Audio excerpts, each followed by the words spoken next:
नीतीश कुमार के आने के बाद से एक धारणा बना दी गई थी कि ये पढ़े लिखे व्यक्ति हैं और ये शिक्षा में इन्होंने सुधार किया है, जबकि जमीनी हकीकत ये है कि बिहार में आज शिक्षा की स्थिति लालू जी के राज से भी ज़्यादा खराब है। राहुल गांधी बिहार के किसी गाँव में एक रात अगर रहे हो पूरे जीवन में तो हमको बता दे। अरे भाई, तुम दिल्ली में बैठ के बिहारियों के नाम पर हंसते हो और यहाँ पर आके बैठ के ज्ञान दे रहे हो।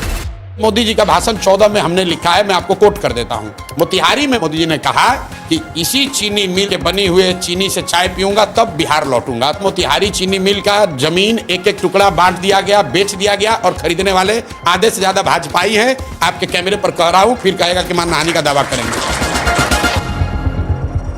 मोदी जी जब कह रहे हैं कि अनाज देंगे तो क्या दिक्कत है? जब आप गुजरात में जाते हैं तो आप बात कर रहे हैं गिफ्ट सिटी का, आप बात कर रहे हैं सोलर पार्क का, और जब आप बिहार में आते हैं तो आप कहते हैं हम आपको 4 किलो अनाज दे रहे हैं। एक बार बिहार के लोगों को भी तो बताओ भाई, तुम्हारे यहाँ इंडस्ट्री कब लगेगी? उसका बात भी नहीं कर रहे हो, क्योंकि ये प्री नोशन है कि बिहारियों को क्या चाहिए भाई, 4 किलो अनाज दो। क्या आप कास्ट बैरियर को तोड़ पाएंगे? यहाँ पे हमेशा कास्ट बेस्ड पॉलिटिक्स हुई है। जाति एक फैक्टर है, लेकिन जाति एकमात्र फैक्टर नहीं है। तेजस्वी क्या होगा? कुछ नहीं है, वो तो लालू जी के लड़के हैं। जिस पायदान पर वो हैं अभी, वो इसलिए नहीं है कि उन्होंने कुछ अचीव किया है, वो इसलिए है क्योंकि वो लालू जी के लड़के हैं। ऑपरेशन सिंदूर को as a political fallout आप क्या देखते हैं? देश की जनता ये नहीं चाहती थी कि रुके।